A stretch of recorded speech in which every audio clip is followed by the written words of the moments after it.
манай үндэсний ажилчид үндэсний инженер техникийн ажилтнууд авч нуруундаа үрж явж та бүхэн мэднэ. 6,000 гаруй 100% ер нь Эрдэнэ төлөвлөрийн бүх үйл ажиллагаа бүх юм бол яг үндэсний аж ахуйн гэж яг монголчууд үрж байгаа. Анх үүсээд явж байгаа бид нар зөвлөлийн мэргэжлэгтэн тэр одоо улсуудын туслалыг авдаг байсан. Энэ бол гайхамшигтай бүтээн байгуулалт хамтарч хийсэн. Гайхамшигтай төв цаашаага шинэ зүйлийг хийх гайхамшигтай бааз суурь хоёр орны хувьд. Эндээ цаашаа олон шинэ төслүүд өргөжиж Оросын холбооны улстай бид нар олон салбарт хамтарч ажиллана.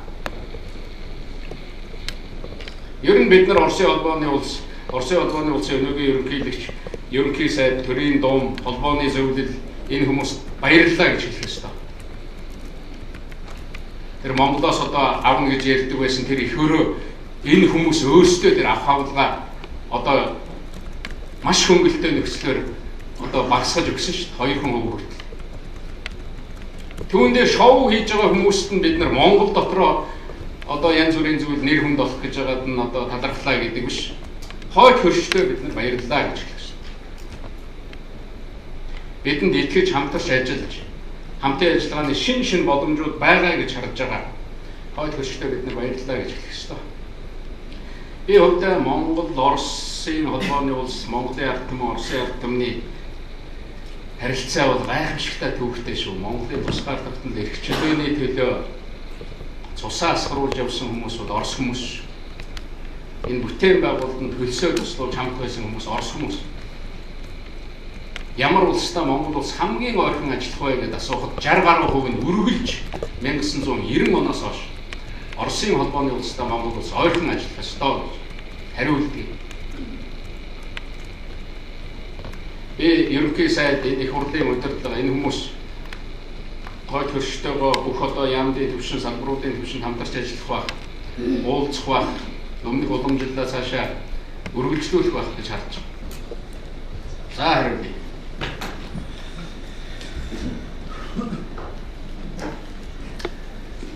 Сүүлийн 2 жилийн хугацаанд би Оросын холбооны улсын ерөнхий сайдтай бараг 10 гаруй удаа уулзсан байна.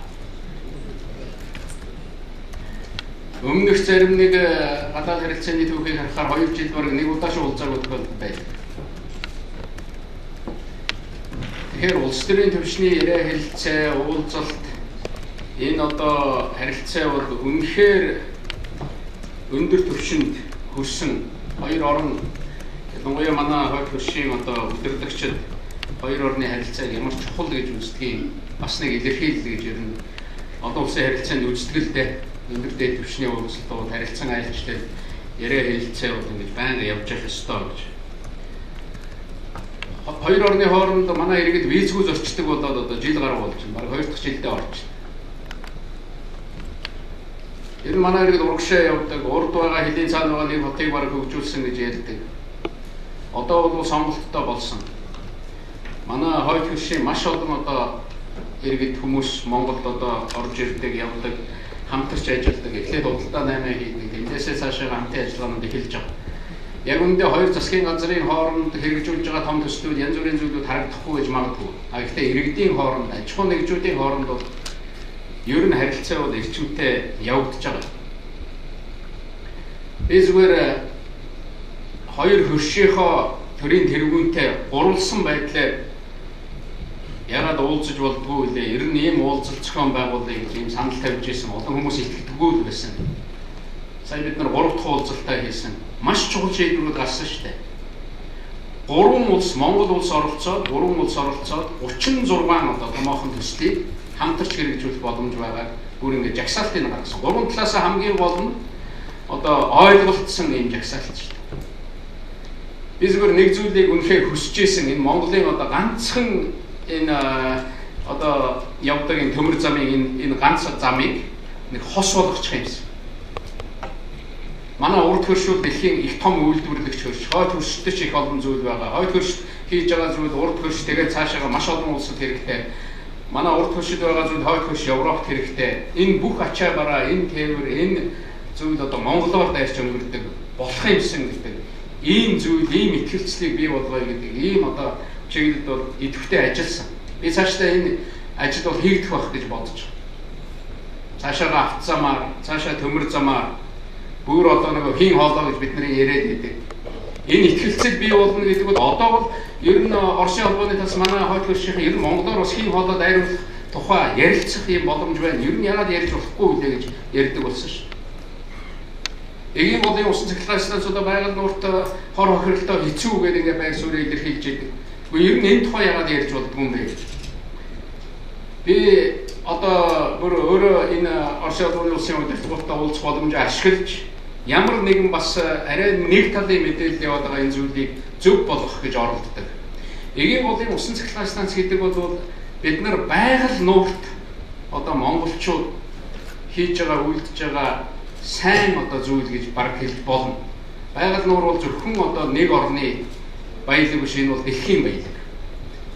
Монголчууд бол энэ одоо ийм гайхамшигтай ийм нуур цэнгэг устаа ийм одоо нуур байгаа гэдэгт монголчууд бол байгаль орчин энэ зүйлийг маш их хүндэтгэж үздэг. Эгийн болын усан цахилгаан станцыг барьснаар байгаль нуур руу цутгаж байгаа тэр голыг одоо тэр зохицуултыг хийж тэр урсгалыг одоо байнгын энэ зохицуулалтаа авч явах ийм боломж бүрдэж байгаа юм. Манай хөвсглийн хойдлоос инээсэ гэж Оросын алдартай мөрөн жишээлбэл манай голоор дамжиж их авч хоошоогоо гардаг. Байгаль нуур руу цутгаж байгаа эгийн бол одоо бусад одоо голууд манай энэ хангаа голуудаас бүгд их авдаг. Гэтэл энэ хангаа голууд маань мөстлөгтэй одоо мөнх цэвдэгтэй газар байна. Ер нь 10-аас 20 жилийн дотор магадгүй 30 жилийн дотор энэ мөс цэвдгүүд нь хайлаад тэндээс орж ирдэг усны хэмжээ 20-с 30-40%, зарим газараа 50, зарим газараа тэр гол мөрөн ширэгч асуудал гарч магадгүй. Тэгэхээр харин энэ дээр амжиж эгийн гол дээр ийм зохицуулт хийж чадах юм бол тэр лүү урсдаг, очдог усыг бид нэр байн хадгалж явах юм боломж байна. Тэгэхээр энэ зүйлийн тухай ярихаар энэ одоо манай хойд хөршил жишээлбэл нэрээ наадах чинь бас судалж үзэх хэрэгтэй юм байна. Ийм зохицуулт хэрэгтэй юм байна. Тэгээд сэлэнг дээр барьж байгаа шүү. Бид бол сэлэнгэд цутгадаг одоо нэг гол дээр бид барьж байгаамаа. Тэгээд та бүхэн хараараа манай газрын зургийг аваад үзэх юм бол ер нь нэг 200-аас 300 мегаваттаас дээш ямар ч усан цахилгаан станц Монголын хил дээр байхгүй. Гэтэл манай урд хөрш дүүрэн байна. За хойд хөршүүд ер нь усныхаа эрчим хүчийг хамгийн их ашигладаг орн ш. Дүүрэн байна. Монгол гэдэг нэг орн ард шиг байгаа даа. Тэгэхээр энэ дээр хамтарч ажиллая. Бид нар бол олон зуун сая магадгүй тэрбумаар ярих одоо ийм мөнгийг манай хүмүүс төлсөн байна. Тэгээд үүнийг хийе гэдэг. Ингээд ярих юм бол энэ итгэлцэл, энэ яриа хэлцэл, ойлголцол дээд түвшиндээ байх тусмаа. Тэгээд ард иргэдийнхаа түвшин, хэвлэл мэд тусмаа би цаашаа сайн явна л гэж ингэж боддог. За тэр орон нутгийн сонгуулийн асуултыг бас асуусан. Би орон нутгийн сонгуульд ийм тийм гэж ямар нэгэн тайлбар энэ дээр өгөхгүй. Манай хүү Эрдэнэ энэ сонгуульд Баянзүрх дүүргийн иргэдийн хуралд дэвшиж байгаа. Энэ бол цэвэр өөрийнх нь сонголт байна. Тэр нь олон түмний төлөө явъя гэсэн ийм одоо сонголт байгаа бол тэгээд зорилго нь зөв байгаа бол бид бол залуусыг дэмжих нь зөв байх л да. За тэр ажлаа салаад байгаа тухай. Би хүмүүстэй тааралдах одоо энэ Facebook, Twitter одоо над руу маш их захиалждаг болсон. Бүр одоо улсууд гасалж байна. Би өглөө бүхэн ажилдаа очихдоо айцтай очиж. За өнөөдөр яг чамайг хадлаа гэж хэлэх байна гэж. Ягаад ингэж айцтай очиж байгаа гэхээр машины лизингээр авсан. Нөгөө цалингаасаа төлөх. Нөгөө байрны моргож хийцсэн. Тэгээд бүр юм коммунист субботник шиг болчлоо гэдэг. Зарим газар болохоор одоо хэлжил байгаа хин ардын намын дээд түвшиндээ хэлдэг юм уу хэлжил байгаа. Бас энэ дээр анхаараарай гэж. Бүр тэр цэвэрлэгч мэрэгжилтэн одоо хэнийг ч болохгүй ба. Бүр жагсааж байгаа. Заримдаа бүр тэдэн оноос хоош ажилд авсныг гэж байгаа. Толгой дараалал хөөж явуулж байгаа. Захиргааны тухай хууль гэж байгаа л та захиргааны ерөнхий хууль. Тэн дээр уг нэг зааж өгсөн захиргааны шүүх гэж байгуулсан.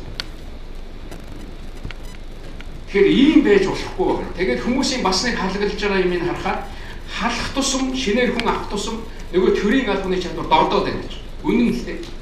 3 жил, 4 жил, 20 жил, 30 жил ажилласан тэр хүмүүс чинь Монголын асар үнэтэй капитал баг. Асар үнэтэй.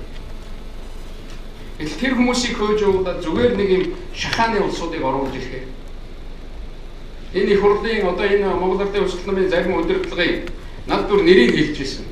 Энэ нямдурж мэдээлэл хийснээс шуулдаг юм одоо юу гэдгийг энэ нямдуржийн гар хөлөөр нь хүрээгүй газар алга боллоо. Энэ нөхрийн одоо шахад тавиулдаг ийм бүлэглэл, энэ банк санхүү ийм одоо салбарыг бүхэлд нь одоо барилаач гэдэг юм. Уг нь энэ асуултыг, энэ зүйлийг ард түмэн бол асуух ёстой. Сонгуул болоод амьдрал чинь дордвоо, сонгуулийн одоо өмнөхөөс айлсвал сайжруу гэхээр ерөөсөө бүгд 100% дордлоо гэж. Өчигдөр нэг сон дээр бичсэн байсан шүү дээ. Өдөрт одоо би ингээ 30 хон зардаг байсан. 3 сарын одоо 3 хон зарж байна. Өдөрт манай зах дээрээс 10 машин зардаг байсан. Одоо нэг ч машин зарж чадахгүй байна. Ийм зүйлээс бултах гэж эрх баригчид бол хатуу зүйлийг, хатуу асуултыг тэр одоо ард түмний өмнө амлсан зүйлээ хэрэгжүүлэхийн төлөө нэг баг болж явдаг л. Түүнээс сухахын тулд, түүнээс анхаарал одоо хүмүүсийн анхаарлыг сарниулахын тулд чанга мэдээлэл хийгээд ингэж гүгээд авах бол ерөөсөө шаардлага байхгүй. Одоо бол мэдээлэл хийдэг цаг биш, одоо ажил хийдэг цаг. Үндэ бол энэ Монголын хүүтний улирал ажилтдаг цаг, дулааны улирал бол манад маш бага. Энэ 4 жил гэдэг бол маш богино хугацаа байдаг. Та бүхэн мэднэ. Одоо бол бид нар бүгдээрээ нэгдээд нийлээд ажилламаар. Би бол энэ засгийн газрын ерөнхий сайд их хурд энэ гишүүдэд бүгдэнд нь хэлж байгаа. Нэг Монголоо хэдүүлээ одоо сонгуульд дуусчлаа. Одоо нэгдээд нийлээд ажиллая. Ер нь биднэрт бие биенийгээ шүүмжлэх, бие биентэйгээ зөрчилдөх, хагаралдах энэ үйл явцууд одоо хангалттай. Одоо болоо. Тэр ярих, хэлэх, бие биенийгээ гутаах энэ бол хангалттай одоо болоо. Одоо энэ богино хугацаанд нийлж нэгдээд тэгээд их авсан энэ улсуудаа итгэл өгөөд болцоог нь олгоод тэгээд энэ хүмүүс маань нийлээд ингээд ажиллаа хийгээд явах энэ юм руу бид нар орох ёстой л гэж бодож байна. Тэр хоёр танхимын тухай хүмүүс уулзсан уу гэж маргааш надтай уулзна гэж байгаа. Тэгээд ямар асуудал тавих энэ зүйлүүдийг харъя. Ер нь би бол Монголд энэ ажил хийх энэ чадварыг, энэ засаглалын энэ чадварыг бид нар дэвшлүүлэх хэрэгтэй, бэхжүүлэх хэрэгтэй. Энд шаардлагатай байгаа өөрчлөлтийг хийх ёстой. Одоо бид нар замбраагүй явж, дуртай юмаа ярьж, дуртай юмаа шүүмжилж, дургүй юмаа татан буулгаж, нэгнийгээ гутааж, унгаж одоо болсоо. Энэ талыг бол одоо нэг хаагаад зогсоогоод ингээд энэс болоод Монгол сүрхэхгүй. Ингээд хаагаад зогсоох боломжч байхгүй. Энэ эрхчлөөний мэдрэмж, энэ зүйлийг та бүхэн авсан. Одоо бид нар ажил хийдэг үндэстэн болох хэрэгтэй. Тулгамж байгаа асуудлыг шийддэг үндэстэн болох хэрэгтэй. Хүмүүстэй тэр ажлын байрыг бий болгодог, хийж бүтээж байгаа улсуудаа дэмждэг ийм үндэстэн болох ёстой. Би энэ хувийн хвшилд ажиллаж байгаа хүмүүсийг Монголын ард түмний нэг хэсэг гэж боддог шүү. Та нарын сэтгүүлч бүгдээрээ хувийн хвшилд ажиллаж байгаа хүмүүс. Тийм биз? Хувийн хвшилд ажиллаж байгаа бол энд юм хийж байгаа бол одоо муу буруу гэж ингэж хардаг энэ сэтгэхгүйгээ орхих хэрэгтэй. Монголын амьдралын 80% хувийн хвшлийн нуруунд дээр явж байгаа шүү. Харин чи нээлттэй нийгэм ардчлалын ачуул энэ бүх амьдрал, бүх аж ахуй нэгж бүх айл руу ордог байсан тэр төрийн гар хуруу ингэж багассан байна.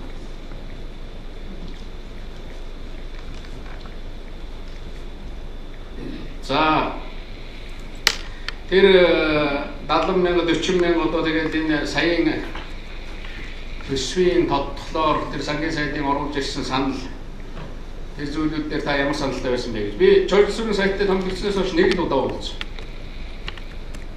Энэ засгийн газрыг байгуулах сонгуул болонгууд би их хурл маш хурдан ажилдаа авах ёстой гэдэг байр суурийг л байсан. Засгийн газар байгуулагдахад маш хурдан одоо энэ засгийн газар байгуулагдаад бүрэн эрхээ хэрэгжүүлэх ёстой байдал амаргүй байгаа гэдэг ийм байр суурийг л байсан. Жолсүрийн гэдэг сайд энэ буруу тэр нь буруу гэдэг ингээд яриад бас зогсоогоод байж болно л доо. Бүтээн байгуулдаг, барилга барьдаг энэ талтаа бол сайн шүү дээ. А сангийн сайдын хувьд ямар хүн бэ? Энэ хүнээс илүү одоо энэ мэрэгжлийн сайн сангийн сайд ардын намд байх байсан уу? Үгүй юу гэдэг бол асуудал байж магадгүй. Шууд хэлий. Тэр шахаа одоо энэ улс төрчдийн нямдуржийн шахаа мөнгөний хүч энэ сангийн сайдыг бий болгосон байж магадгүй. Хүмүүс орондоо ярьдаг шүү. Иймэрхүү маягаар албан тушаалыг хувааж авах байдлаа иймэрхүү маягаар тэгээд хөвөлдөх тэгээд ингээд цаг хүлээгээд сэдв хүлээгээд ингээд суух байдлаар улс төр хийх энэ юм аа бол таслах хэрэгтэй. За тэр банкноттой холбогдсон асуулаа. Ер нь манайд энэ банк санхүүгийн чиглэлийн энэ үйл ажиллагааг улам чөлөөлөх, ялангуяа энэ зах зээлийн одоо хоёр дахь зах зээлийг бий болгох, бий үргэлж хэлдэг. Манай энэ аж ахуй нэгжүүд, хувийн аж ахуй нэгжүүд адилхан бүгдээрээ нэг юм айл гэрийн нэг хүний өмч байха болоо. Та нарын хөрөнгийн биелжээрээ дамжуулаад Монголын ард түмэнд тэр хувьцаагаа зараач. Тэр олон нийтийн одоо компани болооч. Компанийн олон улсын хамгийн сайн стандартын засаглалыг хэрэгжүүлээч. Энд нь засгийн газрын зүгээс, их хурлын зүгээс хийх ажлаа хурдан хийя, хуулиа батлая. Тэхийн болвол одоо нэг компани нэг гэр бүлийн өмч биш 10,000 хүн хувьцааг нь авсан тийм ээ. Монголын одоо 100,000 хүн хувьцааг нь авсан. 100,000 хүн оролцож тэр баялагийг бүтээдэг. 100,000 хүн эргээ тэр баялагаас хүртдэг. Тэгээд тэр хувьцааг авсан мөнгөөрөө эргэж хөрөнгө оруулалтаа хийгээд нөгөө ажил нь томроод явдаг. Энэ зөв системийг бид хэзээ орох юм. Би энэ тухай 5 жилийн өмнө ярьж байсан, 4 жилийн өмнө ярьж байсан. Ноёдон ярьж байсан, одоо ярьж. Энэ ажлыг хамгийн түрүүнд хийх хэрэгтэй. Иймэрхүү боломжуудаар бид нэр ашигламаар байгаа. Ийм хэмжээнд харах хэрэгтэй. Чойс сүрэнтэй би уулзахад ингэж хэлж ирсэн. Чиний н оруулж ирээ. Тэгээд танаа намын бүлэгчин ч авахгүй байна. Танаа нөгөө 65 гишүүнтэй их хурл авахгүй шүү дээ. Чиний саналыг. Чи бол улс төрийн алсын хараа чамд алга байна. Сангийн сайд гэдэг бол Монголын энэ төрийн хамгийн чухал албан тушаал. Тэнд байгаа хэдэн мэрэгчлэлтэнгүүд очиж байгаа үе үеийн сангийн сайд тийм л санал өгдөг. Тэгэхэд чи тэрнийг шүүгээд энэ болно, энэ болохгүй. Улс төрийн өнцгөөс харуул, нийгмийн өнцгөөс харуул, Монголын хөгжил дэвшлийн өнцгөөс харуул энэ болохгүй гэд зарим нь зогсоогоод тэгээд өөрөө нэмээд үнэхээр одоо энэ боломжуудыг ашиглах юм санал оруулж ирэх байсан. Чи зүгээр хэдэн мэрэгчлэлтний санал бариад гүйж орж ирээ тэгээд бөөм хэрүүл энд одоо бий болгож байгаа юм. Би тэгж хэлж байсан. Тэр хасах, танах, зогсоох тэр нийгмийн үйлчлэг нь тэр бол шийдэл биш ээ. Өөр маш олон шийдэл байна. Би хэлжсэн ерөнхий сайдтай одоо би сэтгүүлчтэй уулзахдаа хэлсэн шүү дээ. Энэ дарга нарынхаа өрөө байрнаас эхлээл та нар шууд хэмжээ тогтоогооч дээ. Гэхдээ над дээр ч тогтоосон болно ерөнхийлөгч гэсэн. Тэр ерөнхий сайдаас эхлүүлээд сайд хэдэн квадрат метр албаны өрөөнд суух ёстой юм бэ? Тэр яамд байгаа 126 хүн хэдэн квадрат метр байх. Энэ гадаад яамны энэ заал бол би нэг яамд бол хангалттай гэж бодож байна. Энэ томд нь тэгэхэд энэ гадаад яамны энэ том заал нэг сайдын одоо 4 давхар дамждаг өрөө шиг юм байна шүү. Маш их олон боломжууд байна. Тэр тансагласан, тэр амьдрал нь хүрч чадж байгаа тэр усаас авч тэр тансаглаж байгаа тэр тансаглагаас хасах байдлаар яваач. Энэ олон яам, энэ олон одоо хүмүүс ялангуяа энэ улс төрийн албан тушаал тэр төрийн албан дээр би төрийн албаны хууль оруулсан шүү. Монгол Ардын намын маш олон гишүүн дэмждэг. Сайд томилогдоод очиход 3-5 хүн л өөрчлөгддөг. Бүх төрийн албаны шат өөрийнхөө тэр чадамжаар өөрийнхөө шалгуураар дээшээ явдаг. Төрийн албанд би өнөөдөр орж байгаа бол 30 жилийн дараа би сайн ажиллах юм бол ийм албан тушаалд хүрэх юм байна гэдгийг тэр хүн мэддэг л байх шээ. Энэ бүх боломжийг энэ ард түмэнд өгөх ёстой. Гэтэл хаана тэр мэрэгжлийн, хаана тэр тим юм байна? Би эхний их хурлын нээлтийн үгэн дээр байгаа шүү. Та бүхэн үзээрэй. Тэр төрийн албаны хуулийг батлахаас ажиллаа эхэл гэж. Эрдэнтийг ярихаас ажиллаа эхэл гэж. Тэр хариуцлагын тухай хуулийг батлахаас ажиллаа эхэл гэж. Бүгдийг хайсан. Одоо та нар сэрэх хэрэгтэй, ард түмэн сэрэх хэрэгтэй. Энэ өөрт нь хэрэгтэй, Монголд хэрэгтэй энэ зүйлүүдийг энэ их хэрэгчдээр бид нар хийх хэрэгтэй. Энэний төлөө шавчаад гэхэд.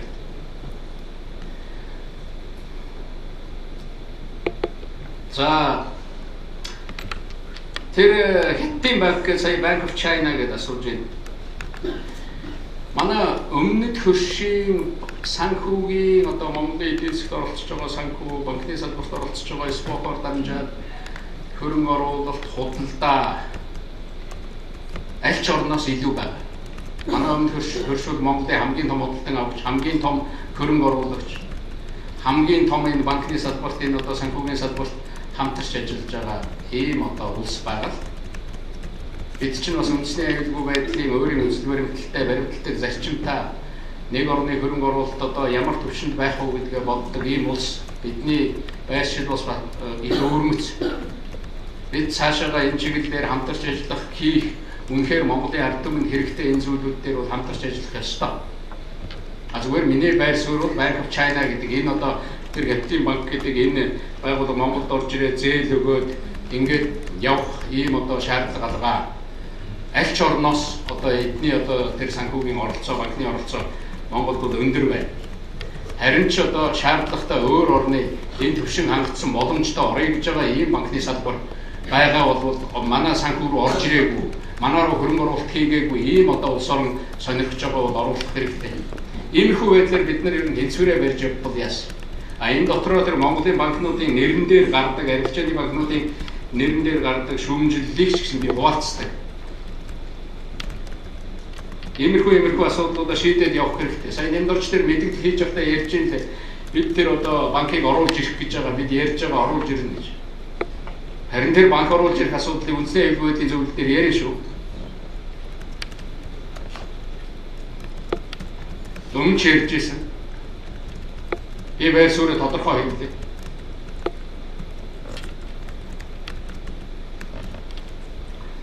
За Эрдэнэтэй холбогдсон тэр худалдаа хөгжлийн банк одоо тэр хувьцаа гэж ер нь бид нар нэг ийм худал зүйлийн хойноос явах хэрэггүй дээ.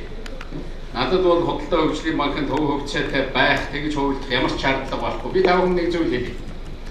Хувьцаа эзэмшлэгэнд байтугай Монголд өнөөдөр хийгдэж байгаа 20 сая төгрөгнөөс дээш бүх гүйлгээ хяналтанд байгаа шүү.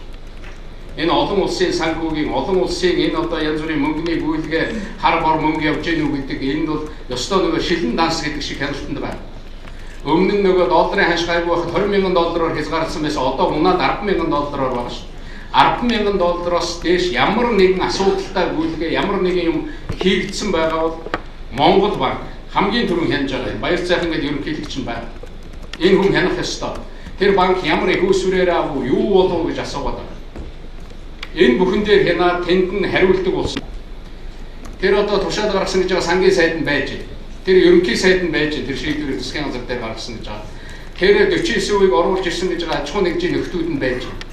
Бүгдийг дуудаж ирээд энэ улсын их хурл дээр нээлттэй сонсгол хийх хэрэгтэй. Би одоо цаашаа юу хийх хэрэгтэй байна вэ гэж сая хүмүүс асууж ирсэн. Би 3 зүйл хэлье. Их хурлын төвшин та нар ч гэсэн мартчихад байна шүү дээ. Нээлттэй сонсголын хууль гэж маш сайн хууль баталсан. Тэн дээр их хурлын гишүүд би өөрийн нямд орж өөрөө тэр нээлттэй сонсголыг ахлах хэрэгтэй. Энэ их хурлаас тэр нээлттэй сонсголын чиглэлд ажлын хэсэг байгуулаад нямд оржийг ахлагчаар нь тавьчих. Тэгээд тэр өмнө байсан ерөнхий сайд сайхан бэлэг, тэр сангийн сайд байсан болор, за тэр худалдаа хөгжлийн банкны тэр одоо хэлээд байгаа тэр Эрдэнэ билэг одоо хэн байдгийг тэр бүх улсууд авчираа суулгаж.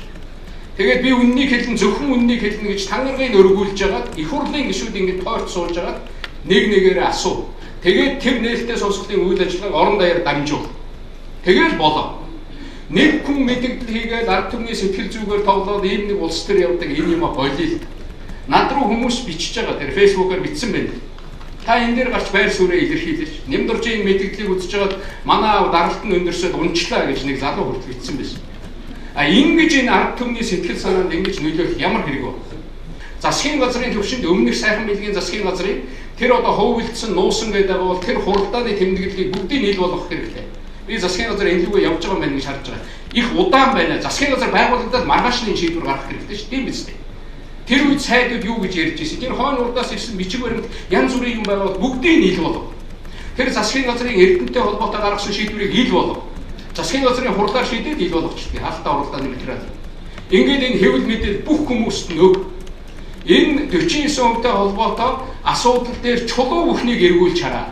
Ийм их мэдл нямд орж байгаа. 65 гишүүнийг төлөөлсөн улсын их хурлын дэд дарах хүн шүү дээ. Сая би 5 хууль дээр буцаахгүй гэж хориг тавиад эднэр бол зүгээр өөдөөс дараад буцаач байгаа. Надаас илүү их мэдл бол нямд орж байгаа шүү. Та нар тэр суудлын хүртэл хараараа 65 суудлын хамгийн ихэнд нь ийм ард тал нь өндөр сандал дээр сууж. Тэр бол зүгээр өндөр сандал дээр суулгах гэсэн биш. Энэ хүн бол энэ 65 суудлыг төлөөлж Монголын 4 дахь том албан тушаалд очсон хүн шүү гэдгийг харуулж. Бас нэг төрөлт ёсны нэг тийм зүйл байдаг. Хариуцлагатай байх ёстой. Эдэнд бүх их мэдэл нь байна. Би улсын их хурл засгийн газар хуулийн дагуу ямар ч шийдвэр гаргасан Эрдэнэтийн асуудал дээр хориг тавихгүй. Одоо ямар нэгэн шаардлага тавихгүй. Хууль бус янз бүрийн ийм одоо асуудал гарвал би байр суурийг илэрхийлнэ. Нэг юм хэлье. Ер нь Эрдэнэтийнхний хувьд бол хамгийн том хяналтыг бол Эрдэнэтэд байгаа тэр 6,000 Монгол ажилчин хэрэгжүүлдэг шүү дээ. Үйлдвэр дээр буруу юм явж байгаа. эрдэнэчүүд хэрэгжүүлнэ. Тэрний өмнөөс эрдэнэ төлөвлөрийг хэрүүлийн бузар болгож хэрэггүй. Тэгж жагаад одоо энэ өвгөрч яваа эрдэнэ төлөвлөрөө бүр татаж унагвал яа. Зөвлөлт холбоот улсын үед анх ашиглалтанд орж явахад нь эрдэнэ төлөвлөр 30 жилийн настай гэж тооцож оруулсан зөвлөлтийн мэргэжилт нь. Одоо 2 жилийн дараа 40 хүрэх гэж байна энэ үйлдвэр. Энэ үйлдвэр маань өвгөрч байна. Энэ үйлдвэрийн тэр зэсийн баяжмлын одоо тэр хэмжээ нь буурч байна. Үнэхээр эрдэнэ төлөвлөрт одоо тэр ажиллаж байгаа олон жил ажиллаж байгаа тэр инженер техникийн ажилтнууд, мэргэжилтнүүд монголчууд энэ үйлдвэрийг нурган дээр хам хэцүүг нь үүрч явж байгаа. Ингэж өвгөрч байгаа ийм үйлдвэр дээр манай хойд хөрш стратегийн сонирхол гэж хадгалаад байх сонирхолгүй ч байж магадгүй. Тэ? Шин зүйл дээр, шин юмн дээр, энэ төмөр зам дээр, бусад энэ дээгүүртээ суул уурхай, бусад төслүүд дээр хамтарч ажиллая гэж бодож байгаа. Одоо монголчууд наваад яваа. Тэгэхээр эрдэнэ төлөвлөрт төрийн ч дэмжлэг хэрэгтэй, хувийн ч дэмжлэг хэрэгтэй. Тэр янз бүрийн татвар матвар гэдэг асуудал байдаг юм. Би өөр сайн мэд. Манай бүх үеийн засгийн газар тийм байсан шүү дээ. Мөнгөн дутаад ирэхээр эрдэнэ төлөвлөр айлв одоо өгөх гэж байгаа, эх жилд өгөх гэж байгаа татвараа урьдчилаад өгч. Гэхдээ тийм мөнгө бидэнд алга байна гэхээр та нар үйлдвэрээ барьсан тавиад банкнд тавиад банкнаас зээл аваад өгөөд. Өчигдөр тэр удирдлагууд нь тэгж л ярьж байлаа ш. Өмнөх засгийн газар. Тэр алтан үеийг сайхан бэлэг бат бол бүгд тэгж ирсэн. Тэгээд олж байгаа орлогоор эргээд банкныхаа зээлийг төлдөг. Ийм л байсан. Нөгөө нэг муу юм нь бол эрдэнэ төлөвлөрийг сайлын үнэ гэдэг. Яг үүнийг бол нөгөө их барьж байгаа хүмүүс тэр сайлын үнэний сүг ер нь ард түмэн хэр хүрсэн бол. Би харин хувийн юмд та нар юу ч гэж муулж болно, юу ч гэж шаардаж болно. Хувийн 49% орж ирнэ гэдэг бол би харин ямар ч хяналтаас илүү хяналт орж ирлээ л гэж бодож байна. Хувийн тэр 49%-ийг суулгаж байгаа тэр янз бүрийн шахаа бол явах уу? Тэр шахааны машиныг томруулмаар байна дахиад. Дахиад хэдэн албан тушаалтан хэн нэгэн бүлгэллийн гарт өгмөр байна уу та нар? Би бол хувийн хяналтанд итгэдэг. Хувийнхан бол бутархаа мөнгийг тоолдог болсон шүү. Би бол ард түмний хяналтанд итгэдэг. Харин эрдэнэ төлөвлөр дээр цаашдаа юу хийх хэрэгтэй вэ гэдэг. Олон улсын стандартад нийцсэн засаглалтаа болгох хэрэгтэй. Тэр санхүү, нэгтлэн бодох, худалдан авалт бүгд шилэн болох ёстой. Жил бүхэн аудит хийгдэж явах ёстой. Олон улсын стандартад Монголын аж ахуй нэгжийн хуулинд нийцсэн дүрмтэй болгох хэрэгтэй.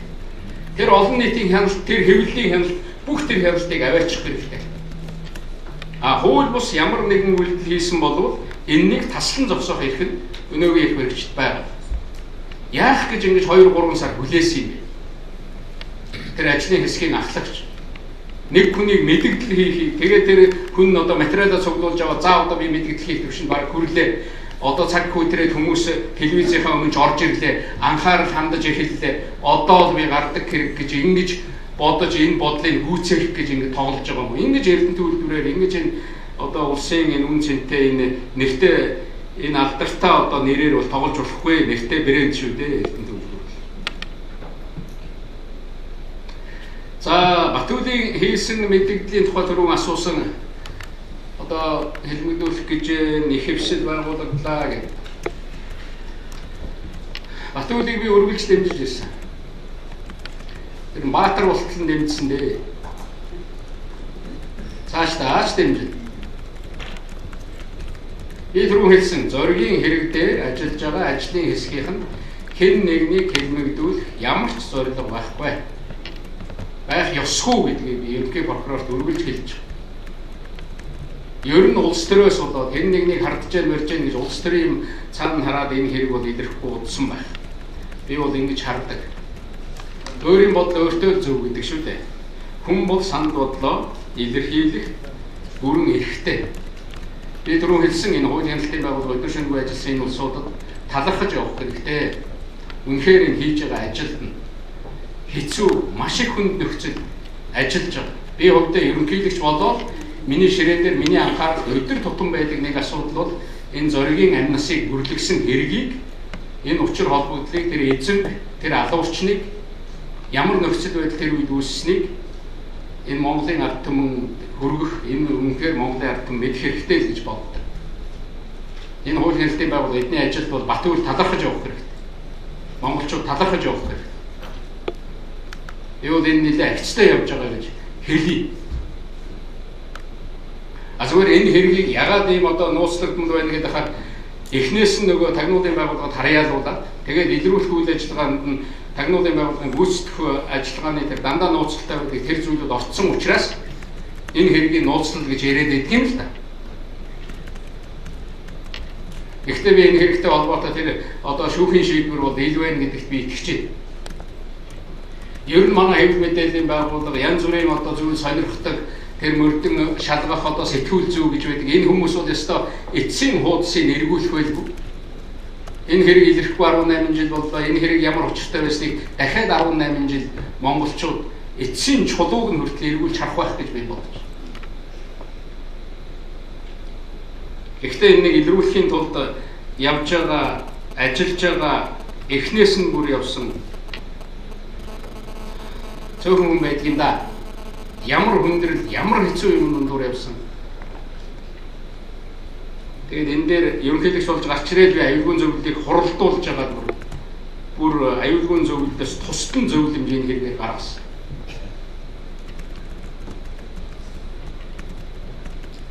За тэр төмөр замтай холбогдсон асуултыг би түрүү ярьчлаа. Төмөр зам гэсэн дээр ганцхан юм хэлье. Ер нь бид нар өөрсдөө итгэмээр байна.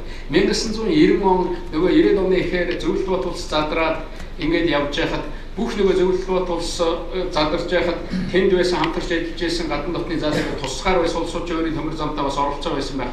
Нөгөө задраад 15 улс ингээд задрахад бүх улсад нь төмөр замыг буцааж өгсөн байдаг. 100%. За танайхан аваад яваа. Бид нар бол цаашаа авч явж чадхаа байлаа гэх. Монгол улс бас зөвлөлт бот улстай маш ойрхон одоо дагуул орон гэж ярьдаг байлаа ш. Тийм хэмжээнд байсан монголчууд нарын төмөр замаа аваараа гэх.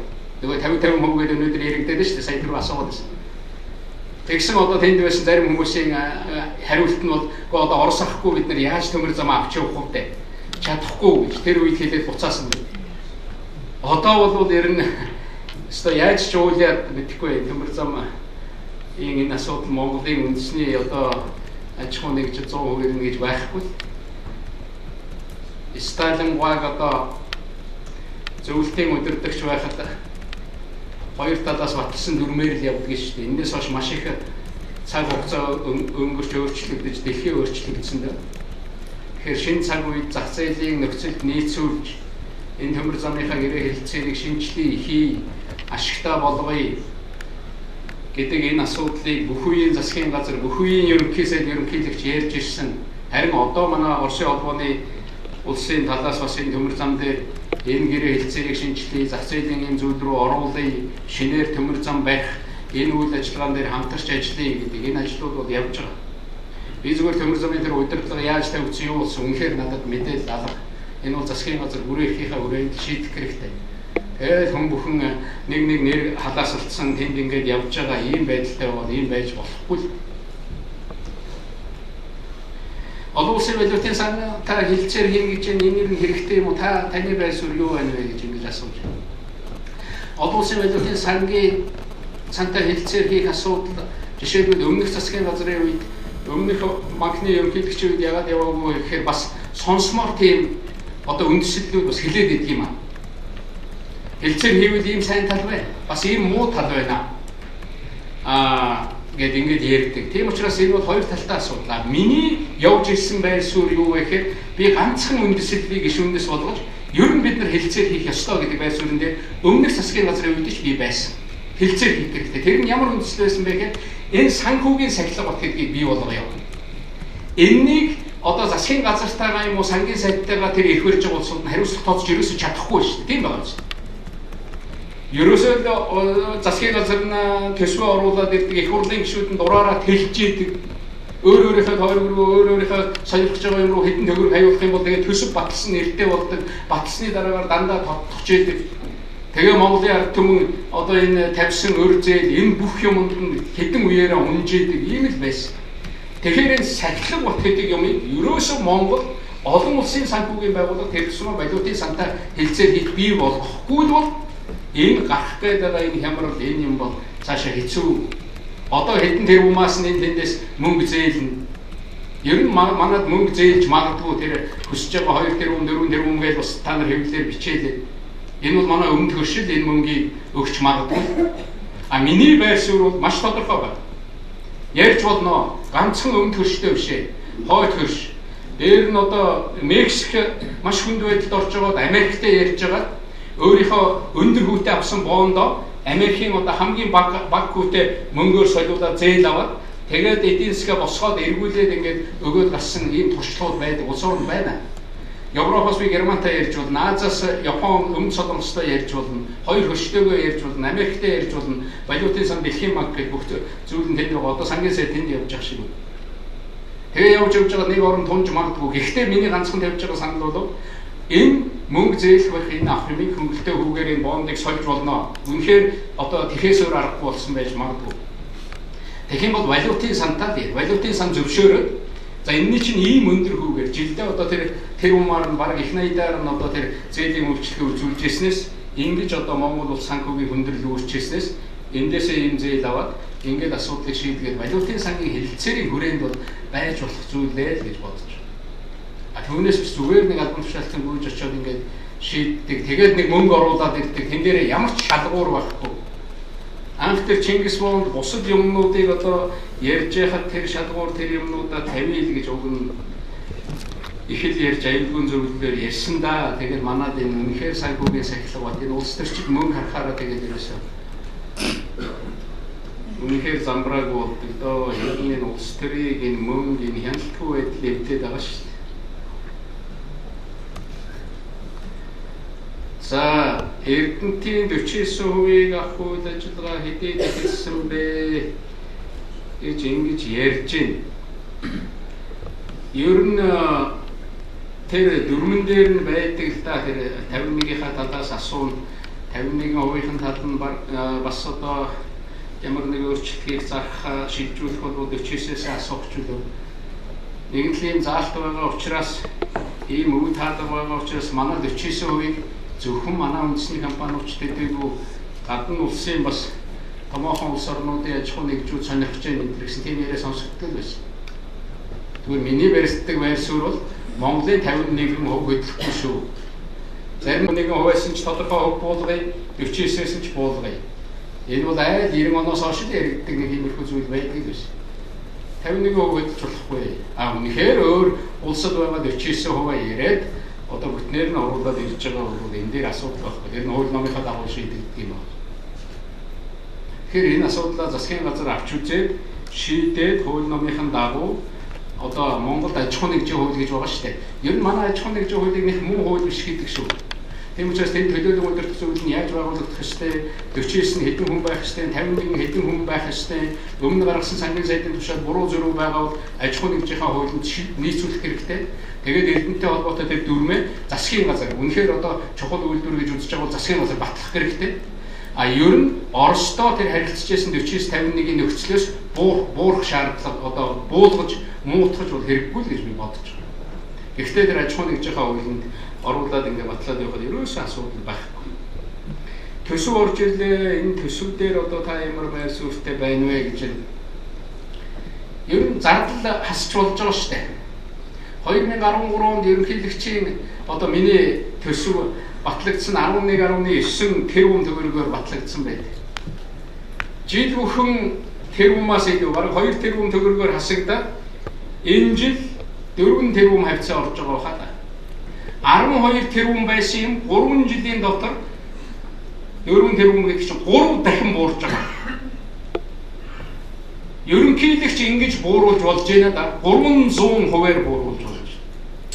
Тэгэхэд энэ засгийн газар энэ хүнд суртлыг дэмжсэн энэ төсөв энэ дээр бол хасах хэрэгтэй л гэж би боддог. Би өөр тэр тансаглал дээр бол хасах хэрэгтэй. Та нар санаж байгаа шүү дээ. Нөгөө хэвлэлийн үйлдвэрийн хуучин барилгыг би тэнд байшин бариад тэнд хувийнх нь авах тэгээ бариг ер нь тэр тодорхой баталгаажуулалтын яам гадаад яамнаас ус бүх яам тэр одоо төрийнхөө байгууллагуудыг оруул гэж миний зарлиг хүртэл гарцсан байгаа шүү. Одоо нэг хүн авсан сурагтай байдгийн аж ахуй гэж би бол тэрэнд сануулж байгаа. Наа чинь зарилэгтэй газар шүү. Наа гарахад тэгээд энэ төрийг наадлууш нь оруулаад энэ том байруудыг бүгдийн дуудлага худалдаагаар худалдах гэдэг. Ер нь өрөөг нь л багсгаад авах хэрэгтэй. Тансаглалыг зарим газар парламентын гишүүд нь өрөөгүй байдаг шүү дээ. Та нар Европ мэднэ дээ. Манай Алтай элчин сайдаар сууж байсан надад хэлж ирж байсан. Тэр орны шиг парламентын гишүүд нь өрөөгүй. Зүгээр орж ирж коридортоо сууж байгаа. Хуралдаг танхимдаа орж ирчихээ тэгээд буцаа явчих юм.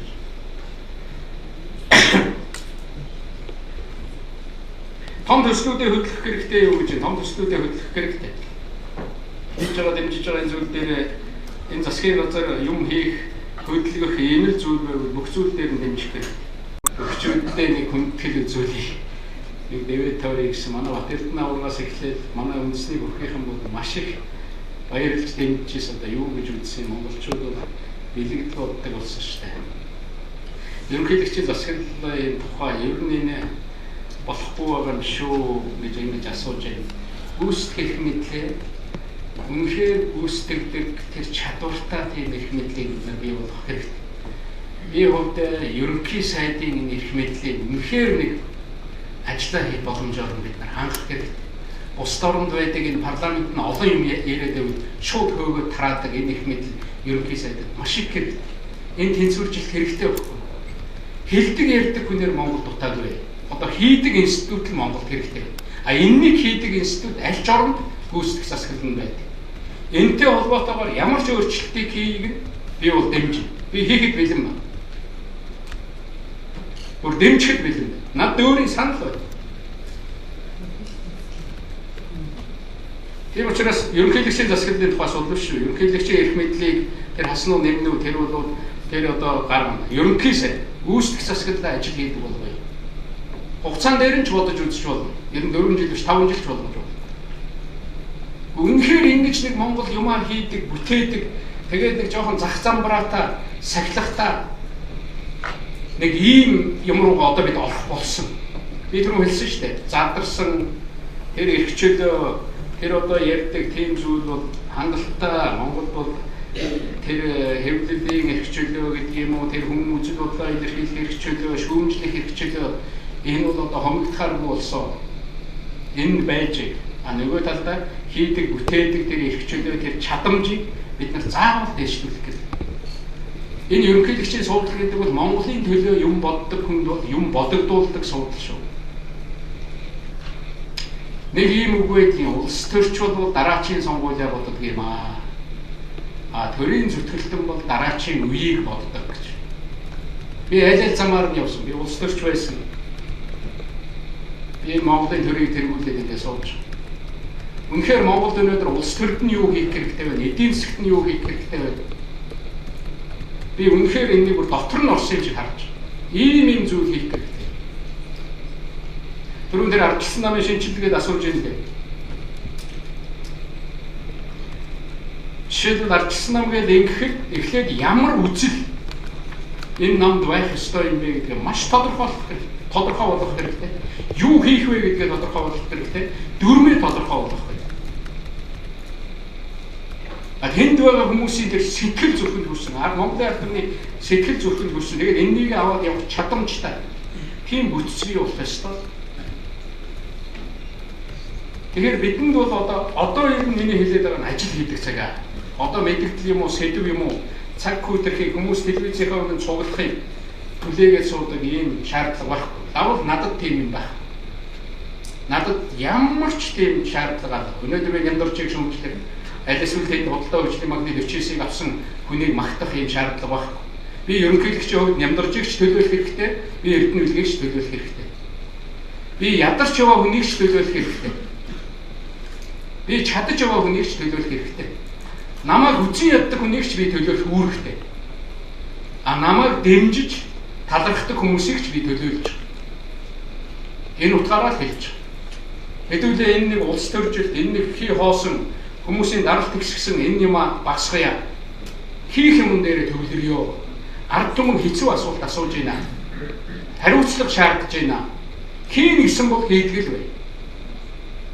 Чадна л гэж гарсан. Энэ хүндрэлтэй байдлыг засна л гэж гарсан. Энэнийг засахад бол би тэр ямар нэгэн зүйлийг бол үнэхээр харахгүйгээр хамтарч ажиллаж чадна. Эдийн засгийн хүндрэлийг асуудал. Яг миний байсаар бол энэ эдийн засгийн хүндрэл мэдээж олон шалтгаантай. Энэ бол өвчин биш юм аа. Тийм учраас энэ хүндрэлийг бид нар нийлж нийлдээ маш тодорхой ажлууд хийж чадвал давна гэж бодож байгаа. Энэ засгийн газар энэ их хурл нэг давуу тал байна.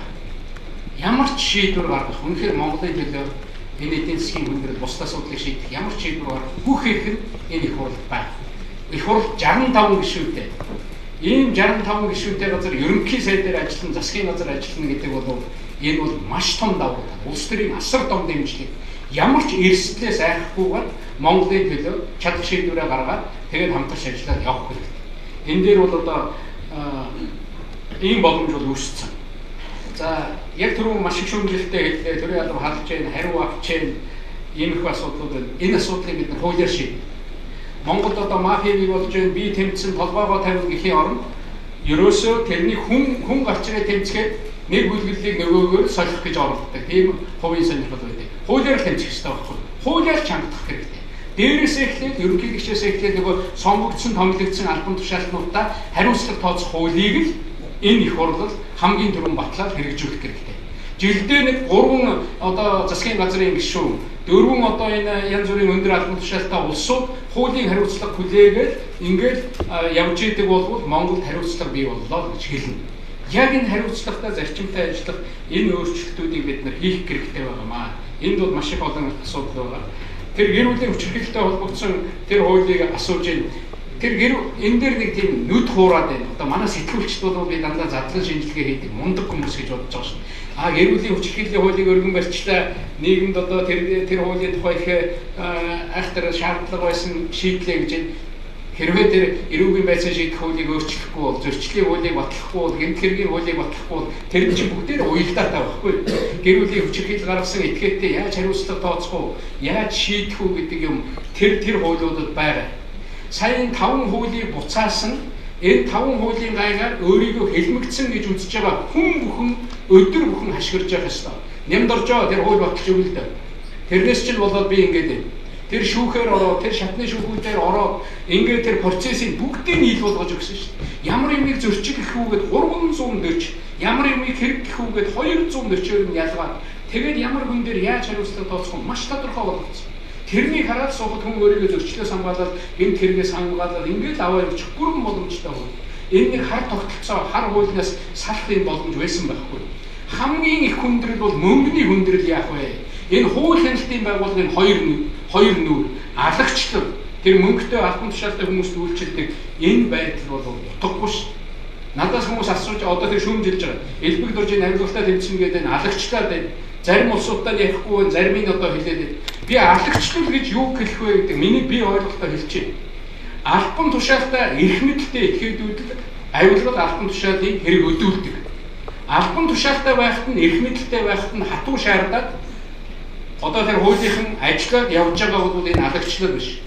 Сөрөг хүчнтэйгээ хөөцөлдөө, чадваргүй байгаа улсуудтайгаа хөөцөлдөө ингээд хойноос нь сөрөг хүчнээ намнах гээд явж байгаа ийм бодлого хэрэгжүүлж байгаа бол энэ алагчлал биш.